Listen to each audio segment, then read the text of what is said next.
everyone, welcome back to another video where today we're going to be talking about something a little bit different. A while ago, the BBC announced that 800 episodes of Doctor Who were coming to iPlayer. Essentially, the whole back catalogue of Doctor Who in one place for fans, which was pretty universally seen as a wonderful thing for everyone.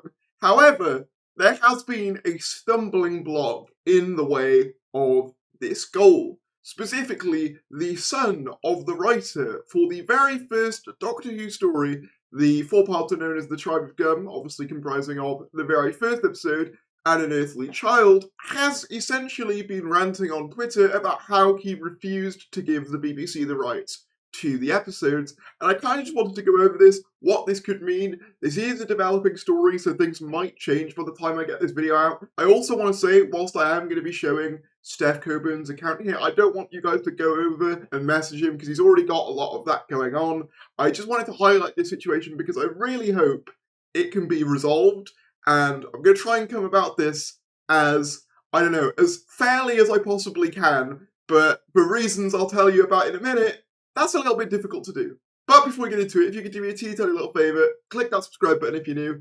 I do regular Doctor Who news content, and if that's the sort of stuff that you like, subscribing helps me out a ton. You know, this is basically my job. So it's great if you can help me out. So Steph Coburn, a few days ago, said, "A while back, I cancelled the BBC's licence to show or use in any way my late father's 4 first ever episodes comprising the Tribe of Gum. Now, they offer me a pittance to relicense them. I sent them my counter-offer instead. Let's see how much they want then." Now, here's the thing. Obviously, he goes on to talk about other things in this thread, and we'll get to that.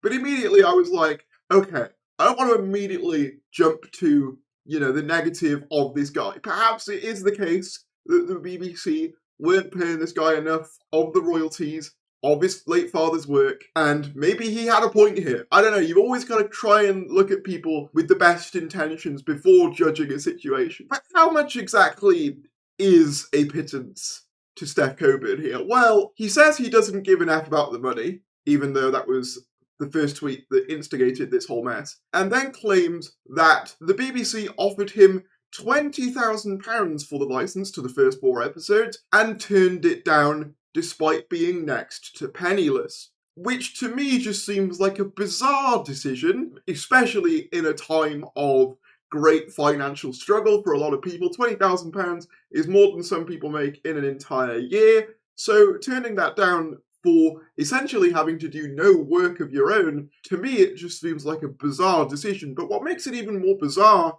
is his reasoning for turning this down. When someone asked him, "What do you actually gain from this, though?" which is a pretty valid point and something that I asked myself, Steph replied, simply, vengeance.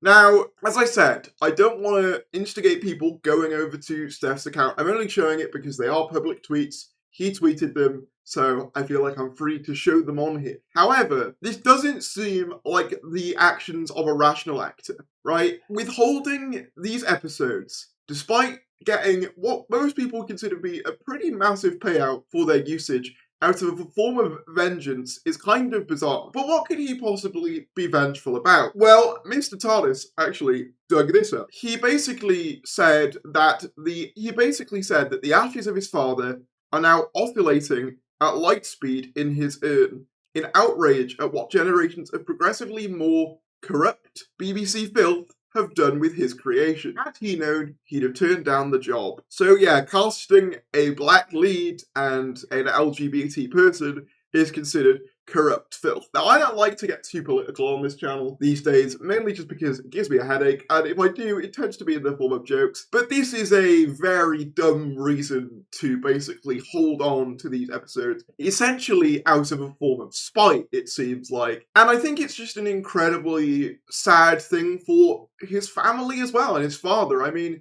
I'm sure his father wouldn't want his work being hidden away for the future generations. I don't think many people would want that for their work. So the fact that Steph, by his own admission, is literally holding on to these episodes out of a petty state of revenge, it's very, very silly to me. However, some people have pointed out that this is not the first time Steph Coburn has actually raised a fuss about this. Ironically, on the 50th anniversary, he challenged the BBC over breaching his copyright, or, you know, his family's copyright. And he apparently either lost this, or I guess negotiations were finalized, because, as you all know, The Unearthly Child and all the subsequent episodes did make it onto things like BritBox and other services. So this seemed to have been sorted out. However, it seems like something has changed, presumably the more diverse casting. And the evidence we have for something having changed is, as the Cyberdevil Matthew Purchase on Twitter pointed out, the official Doctor Who YouTube channel has put the clips of An Unearthly Child on private,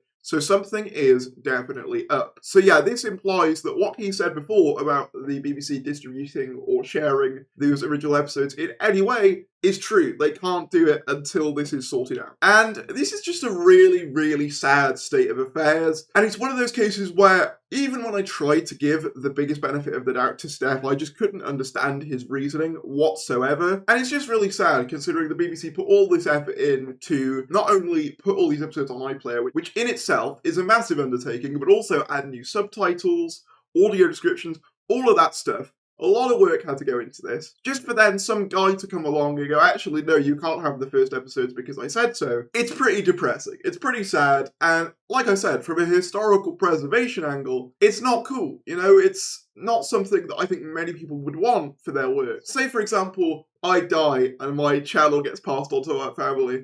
I wouldn't want them withholding the rights just because, I don't know, they had a vendetta against YouTube or something. I don't know, like, to me it's just incredibly silly, especially given the BBC seem to have given an incredibly generous sum of money for the rights to these. A sum of money which, I'll remind you, is for episodes he had nothing to do with and were made long before he was even born. So I just don't really have any sympathy for Steph here. However, I do hope this gets somewhat resolved. Obviously, we'll see now on November 1st if this does get resolved in time for all the episodes being dropped on iPlayer. But it's just incredibly sad. You know, that was such an exciting announcement for so many Doctor Who fans, myself included.